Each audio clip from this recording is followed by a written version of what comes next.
Alright, here's what I've came up with. I just used the factory ABS pump bracket, and then I cut down that other bracket and I put it on there, tack welded it up, and I had to make a pedestal this way, so I could bolt that up, and hopefully it's not too tall, but it's got a rubber mount on it. I don't know if you can even touch it yet. It's got a rubber mount on it to where it'll vibrate. I guess it keeps it from breaking the brake lines. Right here, here's what I've came up with. I've straightened these factory lines back up. They screw into the holes, and then it's just got basically 3 lines. It's got 2 front brakes, and then it feeds to the back brake with a splitter. Now I had a buddy, what he did, but he would just cap it off. Had to leave it in there to jig it, but what he would do, he just did the front brake and the back brake. It's usually the front one and the back one, and that's how it usually works. I'll have to look at it to make sure, and he would just put a plug in one of them. You got your 2 back lines and whatever. I'm gonna look it up to make sure before I send it, but I got it jigged up. I know it's usually the front line and the brake line is how you know. That's how you can look at your brakes and tell. A lot of people take and try to add brake fluid to the reservoir. It don't need brake fluid. That's how you can tell when the brakes are wearing. That's when you can just look at it. If it's low and it's been full and it's been pumped and bled and they're good, you can just tell by the front or the back of it, because it's got a 2-way thing in here. On some of these, yeah, you can see, you can look in it that way, look in it that way. Usually most of these you can just tell, like if it's lower to the back or if it's lower to the front, which set of brake pads need to be changed. So all these lines will screw into there. Now will they not leak? I don't know. I think I might have actually even boogered this one up a little bit. They look good, but I don't know. Oh, sorry. They look good, but I don't know.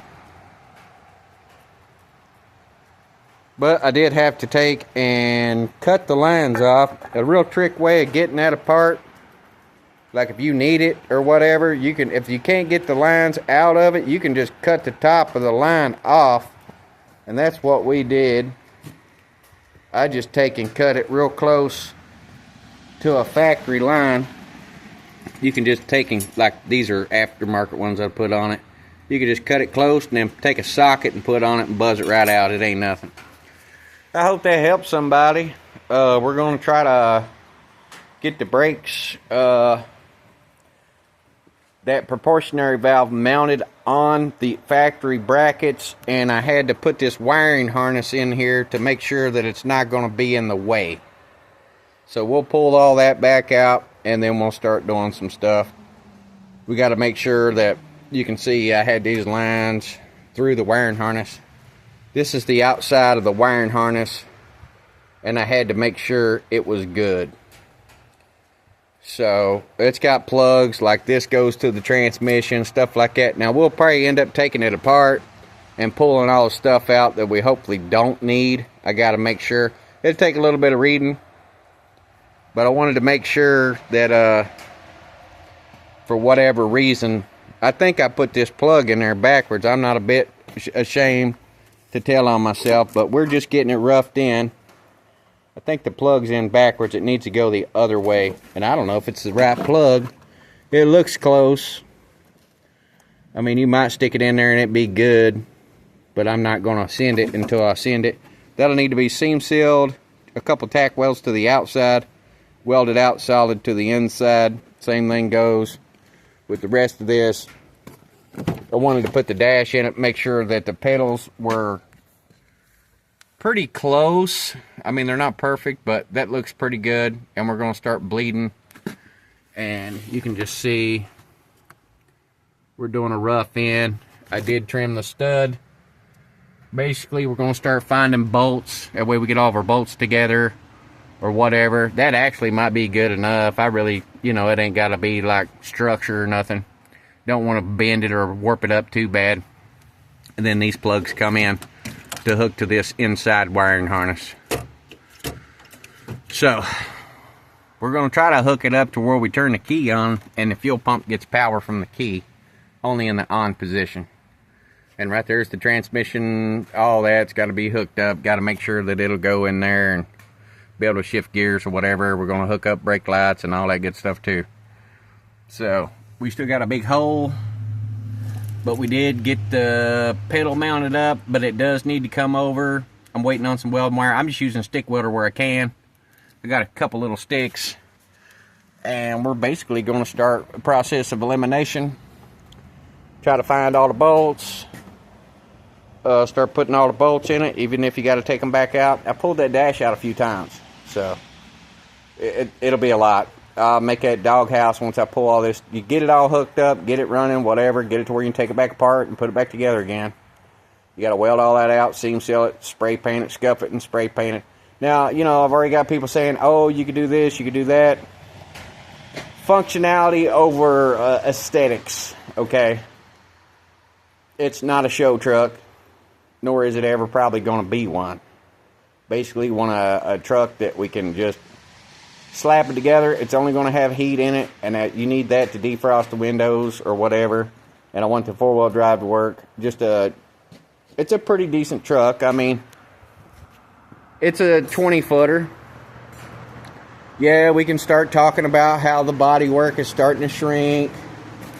You can see it in some of the areas. In the paint, you can see. You know, it's nothing fancy. It's just an old truck. I mean, if it go up and down the road, you can start it, drive it, and enjoy it. Better than what we had. And they have a lot of problems, all those motors that they put in these things with the correlation code and all kinds of jazz like that. So, we're just going to try to slap it together here. If we can get the brakes on it, I'm going to hook a steering column up. And we'll start figuring out what wires need to go places. I'll try to crank it up. Get it to where I can crank it. Make sure it's going to crank off the key. And then we'll be hooking up exhaust. And then fuel lines. But the brakes, I'm going to really concentrate on getting the brakes stabbed in.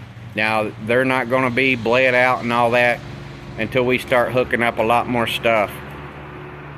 We'll get a plug for it. I might get them to where I can at least have a brake pedal. But to really get it done out, I had to get a way to be able to put fluid in it and pump it to where it's not going to back feed through the bleeder. Or I'll probably have to get some help. It'll be, when I bled the brakes out on that car, it took me a few days to get it done. But I got it. And they were good brakes. So that's just a simple brake setup. It's not anti-lock. You know, ABS, it's great and all that. It's drive-by-wire, blah, blah, blah. I want an old-school type of feel. I want just regular power brakes. You know, they're not ABS. And four-wheel drive that I can shift it in, and it ain't going to be a problem. So, that's basically what we're after. And we want something that'll start on the key. And, you know, to figure out all the wires and everything, it's going to be a lot. You know, it'll be the process of elimination. Basically, get the motor to start and run, and then you're going to hook up your windshield wipers, headlights, taillights, signal lights, and a horn that works, hopefully.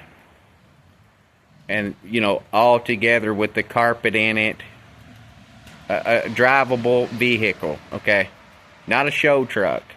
These headlights, you know, it needs headlights and taillights, that other taillight. I think somebody switched it out on me. Caught me gone. I came out here and it was missing a taillight one day. And somebody said, oh, I was switching out taillights. I needed one. I busted one. And that's what they gave me. Trash.